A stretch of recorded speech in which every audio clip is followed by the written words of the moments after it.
নমস্কার বন্ধুরা, আমি মধুমিতা আপনাদের সামনে হাজির হয়ে গেছি আবারও একটা নতুন দিন, নতুন সকাল, নতুন একটা ব্লগ নিয়ে। আশা করব অন্যান্য দিনের মতো আজকের এই ব্লগটাও আপনাদের ভালো লাগবে। সকালবেলা ঘুম থেকে ওঠার পরে চাটা খেয়ে বাড়ির কাজকর্মগুলো শেষ করে নিয়ে স্নান করে চলে এসে একেবারে ছাদে জামা কাপড়গুলো শুকোতে দিয়ে এবার ঠাকুরের পুজো দেব। তার জন্য ঠাকুরের বাসনগুলো ধুয়ে নিচ্ছি। আসলে স্টিলের বাসন হলে অতটা কষ্ট হয় না, কিন্তু এগুলো যেহেতু কাঁসার তৈরি তো সেই জন্য ইউজ করার পরে কিন্তু খুব ভালোভাবে না ধুলে কালো পড়ে যায়। তো সেই নোংরা থালা বাসনে ঠাকুরকে খেতে দিতে সত্যি খুব খারাপ লাগে, কারণ যেটা আমি ঘরে খাই সেটা যদি খুব সুন্দর হয় আর ঠাকুরকে যেটা দেব সেটা নোংরা আর ময়লা থাকলে সেটা তো কেমন লাগবে, নিজেরই খারাপ লাগবে। ওই জন্য যত কষ্ট হলেও ঠাকুরের বাসনগুলো খুব ভালো করে মেজে তারপরে ঠাকুরকে খেতে দিই। আসলে এটাও একটা মনের শান্তি।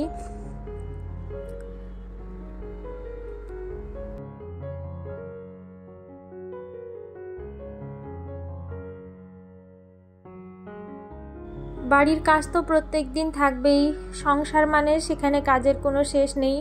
একটার পর একটা কাজ গুছিয়ে গেলেও পরপর যেন আরও কাজগুলো চোখের সামনে ভাসতে থাকে। তো সেই জন্য সংসারের কাজের যেমন শেষ নেই, তো সেই কাজগুলোকে কিভাবে সময়ের মধ্যে শেষ করে ফেলা সম্ভব হবে সেটাও কিন্তু একটা বুদ্ধিমানের কাজ। কারণ একটা কাজকে নিয়ে যদি আমি সারা দিনটা লাগিয়ে দিলাম তাহলে আমি বাদবাকি কাজকর্মগুলো করব কিভাবে। সেই জন্য একটু ভেবেচিন্তে নিয়ে কাজ করলে কিন্তু সমস্ত কাজ করার ক্ষেত্রে বেশ সুবিধা হয়। পরপর স্টেপ বাই স্টেপ কাজগুলো করতে অসুবিধে হয় না, কারণ কখন কোন কাজটা করলে সুবিধা হবে, কখন আমি কোন কাজটা করলে বাড়ির কোনো সদস্যের অসুবিধা হবে না বরং তাদের সুবিধা হবে, সেই সব ভেবে কিন্তু কাজ করলে একটা সংসার ভালোভাবেই থাকে। আর এদিকে ঠাকুরকে স্নান করিয়ে দিয়ে ঠাকুরের গয়নাগুলো পরিয়ে ঠাকুর পুজো দিয়ে দেব।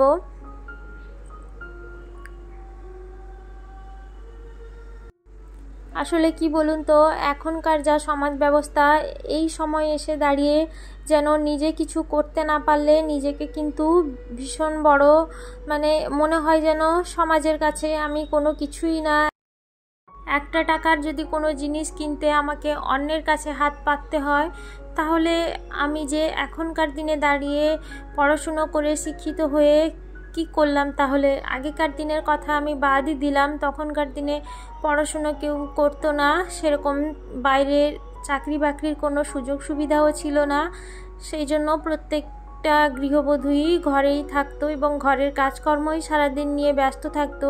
কিন্তু এখনকার সমাজ ব্যবস্থায় এসে দাঁড়িয়ে যখন দেখি যে অন্যান্য জন আমার থেকে অনেকটা এগিয়ে, অনেকটা জীবনে উন্নতি করতে পারছে নিজের থেকে, নিজের পায়ে দাঁড়িয়ে, তখন নিজের কাছে নিজেকে খুব ছোট বলে মনে হয়। সেই জন্য এই ইউটিউব প্ল্যাটফর্মটিকে বেছে নিয়েছি, অবশ্যই এখান থেকে কিছু ইনকাম করার জন্যই। কারণ এখনকার দিনে কেউ আর ভালোবেসে ইউটিউব করে না, সবাই এখান থেকে কিছু আর্ন করবে এটা ভেবেই এখানে আসে। তো এখনকার দিনের মেয়েদের কিছুটা হলেও স্বাবলম্বী হওয়া খুবই দরকার, কারণ এখনকার যদি আমরা স্বাবলম্বী না হয় তাহলে কিন্তু প্রতিটা ক্ষেত্রে আমাদের অন্যের কাছ থেকে অপমানিত হতে হয়। সেই জন্য চেষ্টা চালিয়ে যাচ্ছি, দেখি নিজে যদি কিছু করতে পারি। আসলে এখনকার পরিস্থিতি এমন যে বাইরে বেরিয়ে কিছু করব সেটারও কোনো উপায় নেই, কারণ বাচ্চা ছোট, তো ও আমাকে ছেড়ে এক মিনিটও থাকতে চায় না। তো সেই জন্য ঘরে বসে যদি কিছু করতে পারি সেটা কিন্তু আমার পক্ষে খুবই সুবিধার হয়।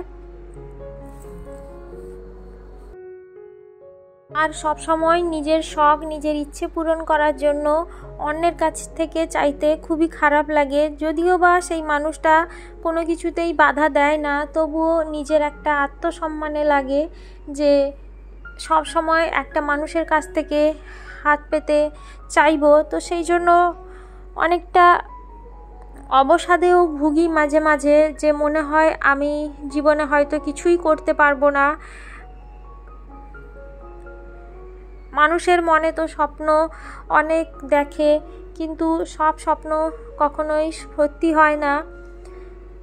আমার জীবনেও অনেক স্বপ্ন আছে, জানি না সেগুলো কোনো দিন সত্যি করতে পারবো কি না, কিন্তু আমি নিজে কিছু ইনকাম করব তার জন্য কিন্তু আমি প্রাণপণে চেষ্টা করি। ঘরে থেকে অবশ্যই ঘরের বাইরে বেরোনোর সেরকম কোনো আমার উপায় নেই। থাক, সেসব কথা বাদই দিলাম, ওগুলো সব আমি ভগবানের হাতে ছেড়েই দিয়েছি। আর নিজের চেষ্টা তো অবশ্যই আছে, যতটুকু ঘরে থেকে চেষ্টা করা যায় সব কিছুই করছি। তারপরে যতটুকু হয় আমার ভাগ্য আর ঠাকুরের উপরই।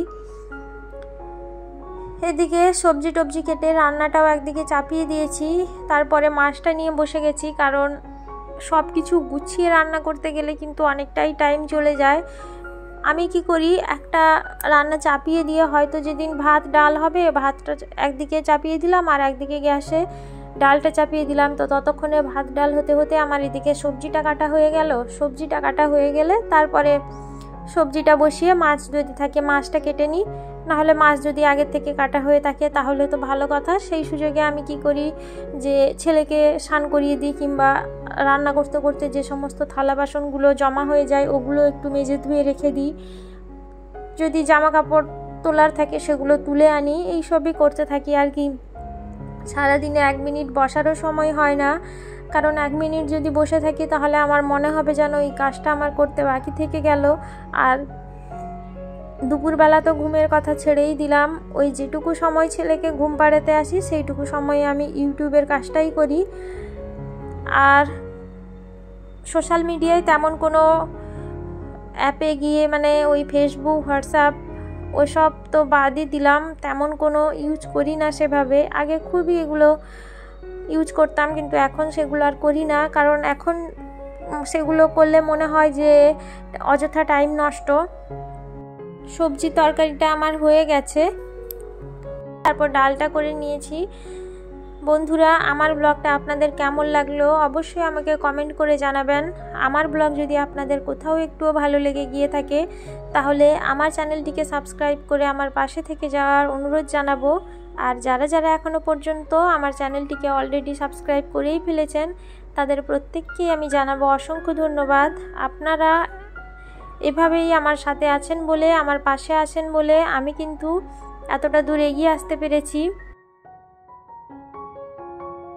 আর এদিকে মাছটাও ভাজতে বসিয়ে দিয়েছি, মাছের ঝালটা বানাবো। আর ওদিকে ছেলেকেও স্নান করিয়ে দিয়েছি। মাছের ঝালটা যেমন রেগুলার বানানো হয়, পেঁয়াজ, কালো জিরে, কাঁচা লঙ্কা আর সর্ষে বাটা দিয়ে, টমেটো দিয়ে, ওভাবেই মাছের ঝাল করব। আসলে পার্শে মাছের ঝাল তো কোনো মশলা টশলা বেশি দিলে মাছের স্বাদটাই আর পাওয়া যাবে না, ওই জন্য হালকা মশলা দিয়েই করছি। সব সময় চেষ্টা করি খুব সহজে যে রান্নাগুলো হয়ে যায় ব্যস্তর দিনে ওই সমস্ত রান্নাগুলোকে করতে, আর ছুটির দিনে দেখে ওই সব মানে যেগুলো একটু টাইম লাগবে করতে, জিনিসপত্র জোগাড় করতে যেগুলো টাইম লাগবে ওইগুলো করি। মাছের ঝালের এটা ফুটে উঠেছে, এবার ওর মধ্যে আগে থেকে ভেজে রাখা মাছগুলো দিয়ে একটু ফুটিয়ে নেব, তারপর নামানোর আগে একটু কাঁচা সর্ষের তেল দিয়ে নামিয়ে নেব। মাছের ঝালে যদি একটু কাঁচা সর্ষের তেল দেওয়া যায় তাহলে কিন্তু বেশ ভালো লাগে খেতে। আর ধনেপাতা থাকলে ধনেপাতা দিতাম, কিন্তু এই সময় ধনেপাতা নেই। একটু ঢাকা দিয়ে দিচ্ছি যাতে মাছের মধ্যে সমস্ত মশলাগুলো ভালো করে ঢুকে যায়। এদিকে ঝালটাও হয়ে গেছে, এবার এটাকে নামিয়ে নেব।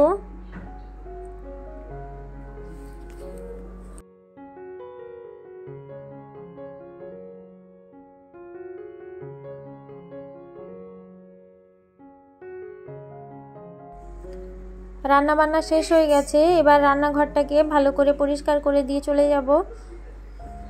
যখনকার কাজ তখন মিটে গেলেই ভালো হয়, পরের জন্য ফেলে রাখলে কিন্তু সেটা পরেই থাকে, সেটাকে পরে এসে করতে একটু অস্বস্তি বোধ হয়। সেই জন্য যখন সময় পাই তখনই কাজগুলোকে গুছিয়ে নেওয়ার চেষ্টা করি। আর এই যে রান্নার পরে যে যদি রান্নাঘরটাকে এভাবে ফেলে রেখে চলে যায় তাহলে এখানে এসে দেখবো যে পিঁপড়ের উপদ্রব শুরু হয়ে গেছে, তখন আমার কাজ কমার থেকে আরও কাজ বেড়ে যাবে। এবার গাছগুলোতে একটু জল দিয়ে দেব, কারণ খুবই রোদ হয়েছে, গাছের গোড়াটা শুকিয়ে গেছে। তাহলে বন্ধুরা, আজকের মতো আমি আমার ব্লগটা এখানেই শেষ করছি। দেখা হবে আপনাদের সঙ্গে আবারও একটা নতুন ব্লগ নিয়ে। ততক্ষণে সবাই ভালো থাকবেন, সুস্থ থাকবেন, সাবধানে থাকবেন। সবাইকে জানাবো অসংখ্য ধন্যবাদ।